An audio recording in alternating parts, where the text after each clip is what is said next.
नमस्कार, CG news plus 24 में आपका स्वागत है। सबकी बात सच के साथ। तो चलिए रुक करते हैं आज की प्रमुख खबर पर। मोदी फिर बने पीएम तो क्या बदलेगा? भारतीय अमेरिकी लेखक ने बताया, भाजपा के दोबारा आने पर भारत को कैसे होगा फायदा। प्रधानमंत्री नरेंद्र मोदी के दोबारा चुने जाने के बाद भारत को अगले 5 साल में स्थिरता मिलेगी, क्योंकि उन्होंने विकास पर ध्यान केंद्रित किया है। भारतीय अमेरिकी लेखक राजीव मल्होत्रा ने पीएम मोदी के तीसरी बार सत्ता में आने की उम्मीद जताई है। साथ ही अगर वो इस बार सत्ता में आ जाते हैं तो इससे भारत को कितना फायदा मिलेगा, इसको लेकर अपनी राय भी दी है।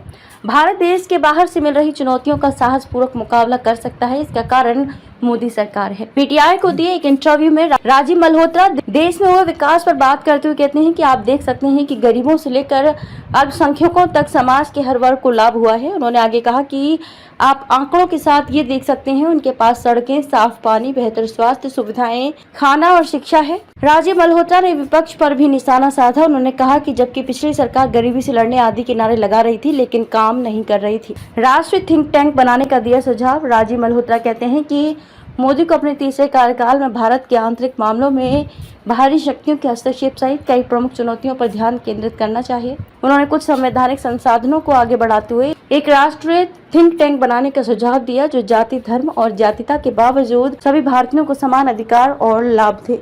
हमले के पीछे कौन है? वहीं राजीव मल्होत्रा ने विदेश मंत्री एस जयशंकर को लेकर भी अपने विचार व्यक्त किए। मुझे उनका दुस्साहस और एक्टिव रिएक्शन पसंद है, लेकिन वो आतंकवाद और हमलों का पता लगाने में अभी असमर्थ हैं। इसको लेकर उन्होंने ज्यादा रिसर्च नहीं किया है। उन्हें ये पता लगाने की जरूरत है कि इस हमले के पीछे कौन है, अगला हमला कहाँ हो सकता है। राजीव मल्होत्रा कहते हैं कि हमारी खुशियां एजेंसी इन हमलों को रोक सकती हैं या पहले से ही अंदाजा लगा सकती हैं। इसके लिए उसे अलर्ट होना होगा। राजीव मल्होत्रा आगे कहते हैं कि ऐसे कई उदाहरण हैं जहां वे हमलों को रोकने में सक्षम हुए हैं, लेकिन वहीं भारत के खिलाफ हिंसा भड़काने, खालिस्तान या कश्मीर अलगाववादी की बात हो, साथ ही जो मासूम बच्चे इस हिंसा का शिकार हो रहे हैं, रोते बिलखते चीख रहे हैं, अभी भारत इसका समाधान करने में सक्षम नहीं हुआ है।